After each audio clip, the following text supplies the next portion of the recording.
Hello students, कैसे हैं आप सब। उम्मीद है आप सबके अच्छे होंगे, मस्त होंगे, जबरदस्त होंगे। आज का वीडियो हम लोग का केमिस्ट्री का जो क्लास 9th है उसका सेकेंड वीडियो है। पहले वीडियो को अगर आप नहीं देखे हैं तो आप हमारे चैनल को सब्सक्राइब कर करके प्ले लिस्ट में जा करके या फिर वीडियो में जा करके क्लास 9th का चैप्टर 1 केमिस्ट्री पार्ट 1 लिखा हुआ रहेगा या फिर इंट्रोडक्शन क्लासेस लिखा हुआ रहेगा, उसको जाकर के देख के हमारे चैनल को सब्सक्राइब करके बेल आइकन को प्रेस कर दें। और इसी तरह से अगर हमारे चैनल से जुड़े रहेंगे, क्लास 9th में अगर आप हैं तो आपको एक एक वीडियो और एक एक टॉपिक मजबूती से पहुंचाने का हम लोग कार्य करेंगे और आपको मजबूत बनाने का कार्य करेंगे, ताकि आप लोग फिर जब क्लास 10th में जाए फिर आपको किसी तरह का दिक्कत ना हो। तो चलिए दोस्तों, वीडियो को स्टार्ट करते हैं। और आज का हम लोग का आज के क्लास का सेकेंड क्लास का पहला क्वेश्चन हम लोग का है कि स्विमिंग पूल में गोताखोर पानी काट पाता है क्यों। देखिए, स्विमिंग पूल की अगर बात किया जाए, वहीं पे अगर आप किसी भी मछलियों को ले लो, कीचड़ में जब वो मछली होते हैं तो वहां पे जो है अंदर जा सकते हैं, लेकिन वो चीरता हुआ फाड़ता हुआ जो है कीचड़ को नहीं जा सकता है।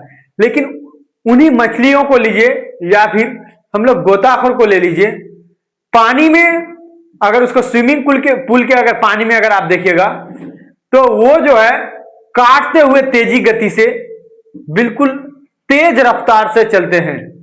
क्यों? यही क्वेश्चन कह रहा है कि स्विमिंग पूल में गोताखोर पानी काट पाता है क्यों। ठीक है, क्वेश्चन ये है। तो देखिए दोस्तों, कह रहा है कि स्विमिंग पूल में गोताखोर पानी इसलिए काट पाता है क्योंकि पानी के कणों के बीच आकर्षक बल ठोसों की तुलना में कम होता है। यानी आंसर बिल्कुल शॉर्ट में दिए हैं, और इसलिए शॉर्ट में दिए हैं ताकि आपके दिमाग में जल्दी बैठ जाए। क्योंकि अभी का जो जनरेशन है, रील देख देख करके जो है वो हर चीज जो 15 सेकंड का रील देख देख करके 2 घंटा 4 घंटा निकाल देते हैं, इसलिए हर चीज उसको शॉर्ट ही अच्छा लगते हैं। तो इसलिए मैं स्टूडेंट्स के अकॉर्डिंग ही अपने डिफिनेशंस को भी छोटा निकाल दिया हूं। ठीक है, तो यानी स्विमिंग पूल में गोताखोर पानी इसलिए काट पाता है क्योंकि पानी में जो आकर्षक बल होते हैं ठोस की तुलना में कम होते हैं। मैं पहले ही बताया, जैसे कीचड़ के बारे में अगर आप लोग को बताया, तो कीचड़ एक ठोस है। ठीक है, ठोस या फिर ठोस से उसको जो है द्रव के रूप में भी कह सकते हैं। पूर्ण रूप से उसको द्रव भी नहीं कह सकते हैं और पूर्ण रूप से उसको जो ठोस भी नहीं कह सकते हैं। ठीक है, तो ठोस भी कहेंगे तो बुरा नहीं है, द्रव भी कहेंगे तो बुरा नहीं है। लेकिन देखिए, कोई भी ठोस हो, ठोस के तुलना में जो द्रव होते हैं, ठीक है, तो उसमें जो है आकर्षक बल क्या होते हैं, कम होते हैं। जैसे कि आप एक बाल्टी पानी ले लीजिए, पानी क्या हो गया आपका, द्रव हो गया। उसी तरह से एक बाल्टी आप अनाज ले लीजिए, अगर आप पानी के बाल्टी में हाथ को डुबाएंगे तो तुरंत डूब जाएगा। लेकिन अगर एक बाल्टी में अगर अनाज रखे हैं, अनाज में हाथ को कितनों सा फंसाने का कोशिश कीजिए, वो जल्दी से नहीं फंसेगा, या फिर इतना अंदर तक नहीं जाएगा जहां तक हाथ पानी में पहुंच सकता है, वहां तक अनाज वाला बाल्टी में आपका हाथ नहीं पहुंच सकता है। तो वहीं पे हम ठोस बाल्टी के बारे में इसलिए बताया और अनाज और पानी के बारे में इसलिए बताया कि पानी आपका जो हो गया आपका द्रव हो गया। ठीक है, और अनाज जो हो गया, गेहूं ले लीजिए, वो जो हो गया आपका ठोस हो गया। तो ठोस में जो आकर्षक बल क्या होते हैं, बहुत ही अधिक होते हैं। अगर आप अंदर तक हाथ को नहीं फंसा पाते हैं तो इसका मेन कारण जो है आपका, क्योंकि वो ठोस है इसलिए वहां का आकर्षक बल बहुत अधिक है, इसलिए आप हाथ को नहीं फंसा पाते हैं। लेकिन द्रव जो है पानी का जो है बाल्टी में, इसलिए आप हाथ फंसा लेते हैं क्योंकि उसका आकर्षक बल क्या होते हैं, कम होते हैं। तो स्विमिंग पूल में गोताखोर पानी इसलिए आसानी से काट पाते हैं क्योंकि द्रव के जो आकर्षक बल होते हैं ठोस के तुलना में वो बहुत कम होते हैं। ठीक है, आपको एग्जाम्पल देके समझा दिए। सेकेंड क्वेश्चन आज का हम लोग का है। सेकंड क्वेश्चन कह रहा है कि घनत्व किसे कहते हैं। ठीक है, और ये क्वेश्चन बहुत ही आपके एग्जाम से दृष्टि से जो है आपका बहुत ही इंपॉर्टेंट क्वेश्चन है। इसको अगर आप अच्छे से याद कर लेंगे तो आपके क्लास 10th में भी अगर जाएंगे तो वहां पे भी आपका काम आएगा। ठीक है, घनत्व किसे कहते हैं? किसी तत्व के द्रव्यमान प्रति इकाई आयतन को जो है क्या कहते हैं? घनत्व कहते हैं। ठीक है, किसी भी तत्व के जो द्रव्यमान होते हैं, ठीक है, वजन होते हैं, उसके प्रति इकाई के जो आयतन होते हैं उसी को हम लोग क्या कहेंगे? हम लोग घनत्व कहेंगे। कोई भी तत्व हो जाए, चाहे आप किसी भी तत्व को लीजिए, उसके जो आपका द्रव्यमान होता है, वजन होता है, उसके जो प्रति इकाई जो आयतन होते हैं उसी को हम लोग क्या कहेंगे? घनत्व कहेंगे। और ये आपको याद रखना है, घनत्व बराबर जो फॉर्मूला होता है दोस्तों, क्या होता है? द्रव्यमान बटे आयतन। ठीक है, द्रव्यमान बटे आयतन। ठीक है, और ये घनत्व को इंग्लिश में क्या बोलता है? डेंसिटी। तो डेंसिटी बराबर होता है मास बटा वॉल्यूम। ठीक, एम बटे वी। तो डी बराबर एम बटे वी भी आप दे सकते हैं। तो घनत्व बराबर फॉर्मूला क्या होता है? द्रव्यमान बटा आयतन। ये याद रखना है, इससे आपके न्यूमेरिकल्स बनते हैं। ठीक है, तो चलिए तीसरे नंबर के प्रश्न को आज का हम लोग देखते हैं। तीसरा नंबर का हम लोग का प्रश्न है दोस्तों, वायुमंडलीय गैसों का द्रव्य में परिवर्तन करने के लिए कोई विधि सुझाइए। यानी जो वायुमंडलीय गैस है, वायुमंडल में जो गैस है, उस गैस को जो है हम लोग द्रव्य में कैसे बदल सकते हैं? तो वायुमंडल में मुख्य रूप से सबसे ज्यादा जो गैस पाया जाता है वो 78% जो पाया जाता है दोस्तों, वो नाइट्रोजन पाया जाता है। क्या पाया जाता है? तो नाइट्रोजन पाया जाता है। नाइट्रोजन से ज्यादा जो है कोई भी गैस वायुमंडल में नहीं पाया जाता है। कितना पाया जाता है? तो वो 78% पाया जाता है। ठीक है, तो वायुमंडल में जो गैस हम लोग का उपस्थित जो होते हैं उसको द्रव्य में बदलने के लिए हम लोग के पास कौन कौन से उपाय हो सकते हैं? किस किस उपाय के द्वारा हम लोग वायुमंडलीय गैसों को द्रव्य में बदल सकते हैं, या फिर उसका आपके नजर में कौन कौन सा उपाय है, इसको वो पूछ रहे हैं। तो सबसे पहले जो होता है दोस्तों, आप ही आपको बताते हैं कि वायुमंडलीय गैसों को दाब बढ़ाकर, समझे, सबसे पहले जो है वायुमंडलीय गैस को जो है हम लोग अगर किसमें बदलेंगे? द्रव्य में बदलेंगे। तो सबसे पहले उसको हम लोग क्या कर सकते हैं? दाब बढ़ाकर। दाब बढ़ा करके हम लोग वायुमंडलीय गैसों को जो है द्रव्य में बदल सकते हैं। सबसे पहले क्या हो गया हम लोग का? तो दाब बढ़ा करके हम लोग वायुमंडलीय गैसों को क्या कर सकते हैं? द्रव्य में बदल सकते हैं। सेकेंड में यह है, या संपीड़ित करके, ठीक है, या फिर संपीड़ित करके, या फिर ताप को घटा करके। ठीक है, ताप को घटा करके भी जो है हम लोग द्रव्य में परिवर्तित कर सकते हैं। तो तीन विधि यहाँ पे दिया गया है। सबसे पहले क्या? वायुमंडलीय गैसों को दाब बढ़ाकर, या फिर संपीड़ित करके, या फिर ताप घटा करके जो है हम लोग इसको जो है किसमें? द्रव्य में बदल सकते हैं। ठीक है, तो चलिए फिर हम लोग अब नेक्स्ट टॉपिक को देखते हैं। अगला टॉपिक है दोस्तों हम लोग का, और ये बहुत ही इंपॉर्टेंट टॉपिक है, बहुत बार आता है, और ऑब्जेक्टिव तो एक ना एक बनेगा इस टॉपिक से, और सब्जेक्टिव भी टेस्ट में अक्सर लेते हैं, क्योंकि न्यूमेरिकल में अधिकतर जो होता है, जो केमिस्ट्री के न्यूमेरिकल्स होते हैं, उसमें एक ना एक क्वेश्चन आता ही है इस तरह का। ठीक है, तो क्वेश्चन है हम लोग का, निम्नलिखित तापमान को सेल्सियस में बदले। ठीक है, तापमान दिया हुआ है, ये है आपका 300 केल्विन और बी में है 573 केल्विन, यानी निम्नलिखित तापमान है, और तापमान को जो है किसमें बदलने के लिए बोलता है? यहाँ पे सेल्सियस में बदलने के लिए बोलता है दोस्तों। ठीक है, किसमें? तो सेल्सियस में बदलने के लिए बोलता है। तो देखिए तापमान जो आपका दिया हुआ है, किसमें दिया हुआ है? आपका केल्विन में दिया हुआ है। ठीक है, तापमान किसमें दिया हुआ है? केल्विन में दिया हुआ है, और ये केल्विन को जो है किसमें बदलने के लिए हम लोग को बोलता है? सेल्सियस में बदलने के लिए बोलता है। ठीक है, किसमें बदलने के लिए बोलता है? सेल्सियस में बदलने के लिए बोलता है। तो समझे, सेल्सियस। तो अब हम लोग सोल्व करेंगे, यहां पे सोल्व करेंगे। सेल्सियस किसमें बदलने बोलता है? सेल्सियस। तो सेल्सियस बराबर फॉर्मूला पहले हम लोग जानेंगे। सेल्सियस बराबर फॉर्मूला होता है, सेल्सियस को किससे डिनोट करते हैं हम लोग? सी से करते हैं। ठीक है, किससे? सी से। ठीक, तो सेल्सियस बराबर फॉर्मूला होता है दोस्तों केल्विन।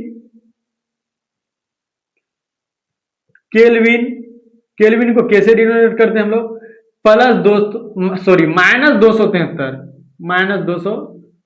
-273, ये फॉर्मूला है आपका।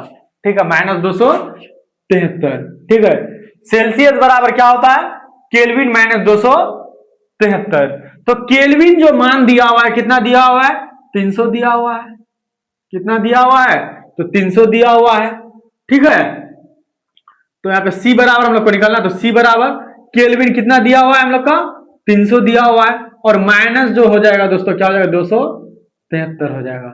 तो यहाँ पे 10 से 3 चलाएगा, कितना बचेगा, 7।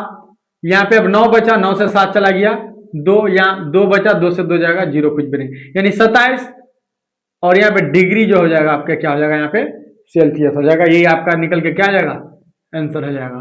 सबसे पहले आपको फॉर्मूला याद रखना है। ठीक है, तो सेल्सियस जो ज्ञात करने बोलता है, तो सेल्सियस जो ज्ञात करने बोलता है उसका फॉर्मूला आप लोग को जानना अनिवार्य है। तो सेल्सियस बराबर फॉर्मूला क्या होता है, केल्विन -273। मान किसमें दिया, केल्विन में, तो क्या हो जाएगा, केल्विन का मान कितना दिया हुआ, 300, तो 300 माइनस क्या हो जाएगा, 273, और जो ये निकल के आएगा 27 डिग्री सेल्सियस। चलो हम लोग बी नंबर वाला सोल्व करते हैं इसी तरह से।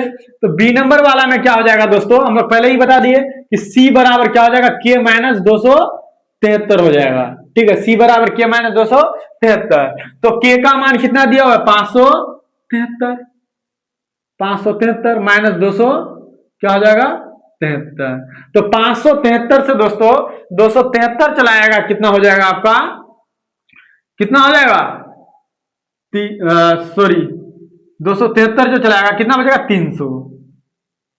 कितना हो जाएगा, 300 डिग्री सेल्सियस हो जाएगा। यही आपका क्या हो जाएगा, आंसर हो जाएगा।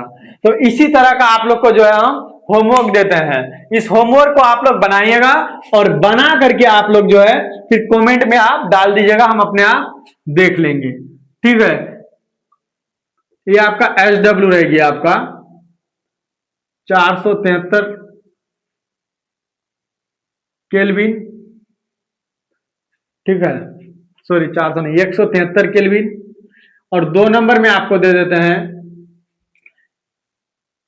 150 केल्विन। ये दोनों जो है आपका क्या रह गया दोस्तों, होमवर्क रह गया।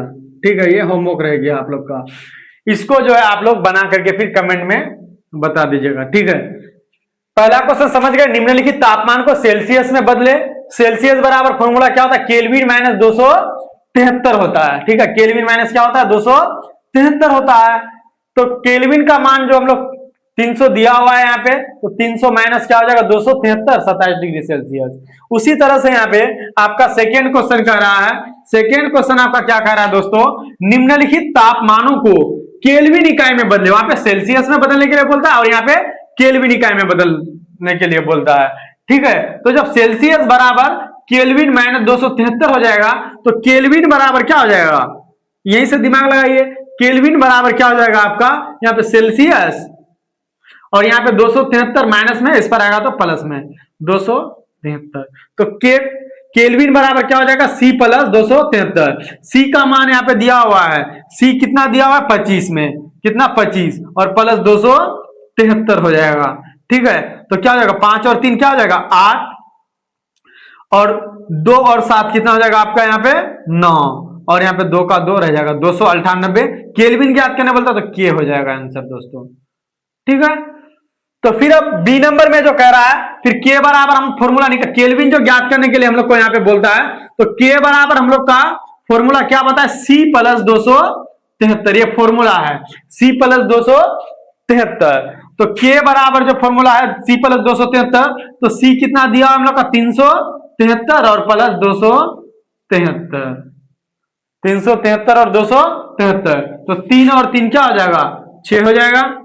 ठीक है, 3 और 3 क्या हो जाएगा, 6 हो जाएगा, और 7 और 7 कितना हो जाएगा, 14 का 4 हाथ मेरा 1, 3 और 2 5 और 1 646 जो हो जाएगा केल्विन दोस्तों, यहाँ पे आंसर हो जाएगा 646, यहाँ पे जो है क्या हो जाएगा, आंसर हो जाएगा। ठीक है, तो इसका भी आपको एक होमवर्क दे देते हैं, इसको भी बना करके जो है आप जरूर जो है मेरे पास भेजेगा। ये आपका SW रह गया, इसका 1 नंबर में आपको देते हैं, इसका 1 नंबर में देते हैं 540 डिग्री सेल्सियस, और 2 नंबर में देते हैं 720 डिग्री सेल्सियस। इसको भी आप जो है कमेंट में जरूर भेजिएगा। तो देखिए यहां पे एक चीज याद रखना है, सेल्सियस में बोलेगा तो केल्विन माइनस 273, और केल्विन में जो बोलेगा तो वहां पे क्या हो जाएगा, सेल्सियस प्लस 273। तो चलिए नेक्स्ट टॉपिक को अब हम लोग देखते हैं। अगला क्वेश्चन है दोस्तों कि गर्मियों में हमें किस तरह के कपड़े पहनने चाहिए। ठीक है, गर्मियों में हमें किस तरह के कपड़े पहनने चाहिए। तो देखिए दोस्तों गर्मियों में हमें किस तरह के कपड़े पहनने चाहिए, अभी गर्मी का भी मौसम चल रहा है और हम लोग कपड़े का अधिकतर चयन नहीं कर पाते हैं, किस तरह के हम लोग को कपड़े पहनने चाहिए, कौन से कपड़े को हम लोग पहनेंगे तो आरामदायक होगा। तरह तरह के कपड़े होते हैं, सूती कपड़े होते हैं, उसके बाद जो ऊनी कपड़े होते हैं, और भी रेशमी कपड़े होते हैं, संश्लेषित कपड़े होते हैं, तरह तरह के कपड़े होते हैं, लेकिन हम लोग ऐसे कपड़े का चयन नहीं कर पाते हैं जिससे हमें आराम हो। तो गर्मियों में अधिकतर आरामदायक कपड़े की ही जरूरत होती है, ऐसे कपड़ों का चयन करना चाहिए जो हमारे लिए आरामदायक हो, हमें जो है अच्छे महसूस करवाए, ऐसे कपड़े को पहनना चाहिए। अगर ठंडियों की बात किया है तो ठंडियों में हम लोग किसी भी तरह के कपड़े को पहन लीजिए और ऊपर से जैकेट लगा लीजिए, आपको जो है गर्मी जल्दी से लगने वाला है नहीं, या फिर आप नॉर्मल रह सकते हैं। तो उसी तरह से गर्मियों में लेकिन आप जो है एक से ज्यादा कपड़े पहन ही नहीं सकते हैं, कोई कोई पहन भी लेते हैं, हालांकि जनरली आप पहन नहीं सकते हैं क्योंकि गर्मी से तो लोग ऐसे परेशान रहते हैं, तो अधिक कपड़े कैसे पहनेंगे। तो ऐसे कपड़े का हम लोग को चयन करना चाहिए जिससे कि हमें आराम मिले। ठीक है, तो गर्मियों में हमें किस तरह के कपड़े पहनने चाहिए, क्वेश्चन आज का हम लोग का ये है कि गर्मियों में हमें सूती कपड़े पहनने चाहिए दोस्तों। ठीक है, किस तरह के कपड़े पहनने चाहिए, गर्मियों में हमें बिल्कुल जो है सूती कपड़े पहनने चाहिए। ठीक है, तो सूती कपड़े पहनते भी हैं अधिकतर लोग गर्मियों में, और सूती कपड़े क्यों पहनने चाहिए उसका भी कारण है, आगे हम लोग देखते हैं। गर्मियों में हमें सूती कपड़े पहनने चाहिए क्योंकि गर्मी में हमें अधिक पसीना आता है। ठीक है, गर्मियों में हमें अधिक पसीना आता है और सूती कपड़ों में जल का अवशोषण अधिक होता है। ठीक है, गर्मियों में हमें सूती कपड़े इसलिए पहनने चाहिए क्योंकि गर्मियों में हमें पसीना अधिक आता है, बिल्कुल आता है। ठंडियों के मौसम में तो किसी किसी का पसीना भी नहीं आता है, अधिकतर लोगों का पसीना नहीं आता है। ठंडियों से तो ऐसे जो है लोगों का हालत खराब रहता है, ठंड से बिल्कुल कांपते रहता है, तो पसीना कहां से आएंगे।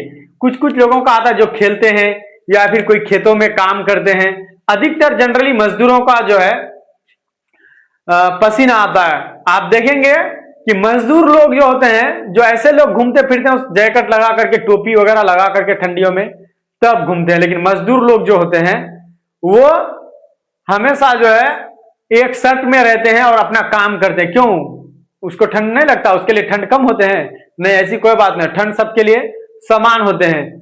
लेकिन मजदूर जो आपका होते हैं वो काम करते हैं, इसलिए उसका पसीना आता है, उसको हमेशा गर्मी लगा हुआ रहता है। तो गर्मियों में दोस्तों पसीना अधिक आता है, और सूती कपड़े जो होते हैं पसीनों को अधिक अवशोषित करता है। ठीक है, यानी वाष्पीकरण की जो दर होती है सूती कपड़ों में बहुत ज्यादा होता है, यानी जो वायुमंडल का कांटेक्ट और शरीर का कांटेक्ट जो होता है सूती कपड़े उसमें ज्यादा बाधाएं नहीं डालती है, और अन्य कपड़ों को पहनेंगे तो बीच में जो है वो बाधाएं डाल देती है।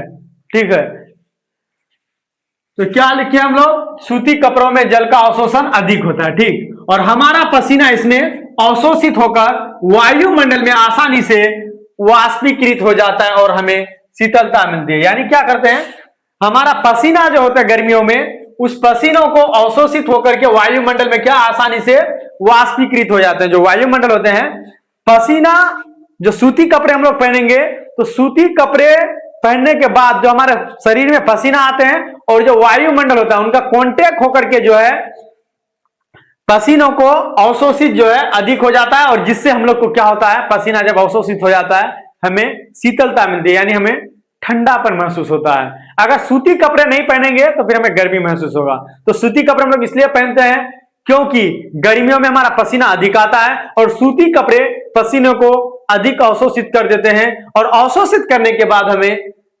शीतलता मिलती है, हमें ठंडक मिलती है। ठीक है, तो नेक्स्ट प्रश्न है हम लोग का दोस्तों कि कप की अपेक्षा प्लेट से हम गर्म दूध या चाय जल्दी क्यों पी लेते हैं। यानी एक कप में चाय लीजिए और एक प्लेट में लीजिए, सेम गर्म, एक ही बर्तन में चाय या दूध को आप गर्म कीजिए और गर्म करने के बाद प्लेट में भी लीजिए और एक कप में भी लीजिए, लेकिन प्लेट वाला जो होता है उसको आप जल्दी पी लीजिएगा, लेकिन कप वाला जल्दी पीने नहीं पाइएगा। तो हमारे साथ ऐसा क्यों होता है। ठीक है,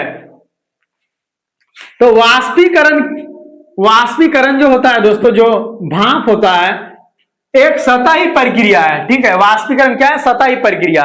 यानी वाष्पीकरण को जितना सतह मिलेगा, जितना जगह मिलेगा, कप इतना छोटा होता है, ठीक है, कप जो होता है इतना छोटा होता है, प्लेट जो होता है इतना बड़ा होता है। तो वाष्पीकरण जो होता है दोस्तों क्या है, सतही प्रक्रिया है। जितना सतह मिलेगा उतना वाष्पीकरण की दर क्या हो जाएगा, बढ़ जाएगा। जितना जगह मिलेगा उसको उतना वाष्पीकरण की दर उसके साथ क्या हो जाएगा, बढ़ जाएगा। ठीक है, तो वाष्पीकरण एक क्या है, सतही प्रक्रिया है। सतही क्षेत्र बढ़ने पर वाष्पीकरण की दर भी जो है क्या हो जाती है, बढ़ जाती है। हम पहले ही बताए कि जैसे उसका सतह बढ़ेगा, कप को जो थोड़ा सा जगह मिलता है, कम सतह मिलता है, जब कम सतह मिलता है तो वाष्पीकरण की दर जो है वहां पे सही से नहीं हो पाती है। लेकिन प्लेट को जो है बहुत ज्यादा सतह मिलता है, तो जब ज्यादा सतह मिलेगा तो उसका वाष्पीकरण का दर भी क्या हो जाएगा, बढ़ेगा, बिल्कुल बढ़ेगा। वाष्पीकरण का क्या हो जाएगा, दर भी जो है क्या हो जाएगा, आपका बढ़ेगा। तो वाष्पीकरण का दर जब बढ़ जाता है तो ज्यादा तो ठंडा होगा ही। अतः प्लेट में दूध या चाय डालने पर वो जल्दी ठंडी हो जाती है। क्यों ठंडी हो जाती है, क्योंकि प्लेट की जो है सतही क्षेत्र जो होता है वो बड़ा होता है, इसलिए जब उसमें हम लोग चाय या दूध को डालेंगे तो वो जल्दी ठंडा हो जाएगा। जब ठंडा ही जल्दी हो जाएगा तो ठंडी चीजों को तो हम लोग आसानी से पी सकते ही हैं। जितना तेजी गति से हम लोग कोल्ड ड्रिंक पी सकते हैं, क्या उतना जो है तेजी गति से चाय को पी सकते हैं, तो कभी नहीं पी सकते हैं। ठीक है, कभी नहीं पी सकते हैं। या फिर जितना तेजी गति से हम लोग पानी को पी सकते हैं उतना तेजी गति से हम लोग चाय को पी सकते हैं, नहीं पी सकते हैं। ठीक है, तो देखिए जब सतह बढ़ जाएगा तो ठंडी हो जाती है। अब ठंडी हो जाती है क्योंकि उसकी वाष्पीकरण की दर बढ़ जाती है, इसलिए ठंडी होती है। क्यों ठंडी होती है प्लेट में चाय या दूध को डालने पर, क्योंकि उसकी सतही क्षेत्र जो होता है वाष्पीकरण की दर जो है बढ़ जाती है। जब वाष्पीकरण की दर बढ़ेगा ठंडा तो होगा ही, और ठंडा होगा तो हम लोग चाय या दूध को जल्दी पी लेंगे। तो सब्जेक्टिव क्वेश्चंस को हम लोग मेन टॉपिक को दिए हैं, सभी टॉपिक को नहीं दिए हैं, मेन टॉपिक को दिए हैं। तो सब्जेक्टिव क्वेश्चन यही तक। अब अगले वीडियो में जो आप लोग से मिलेंगे दोस्तों वो ऑब्जेक्टिव का लेकर के मिलेंगे, क्योंकि ऑब्जेक्टिव भी जो आपका 50% पूछा जाता है, तो इसलिए आप लोग ऑब्जेक्टिव वाला वीडियो देखना नहीं भूलिएगा।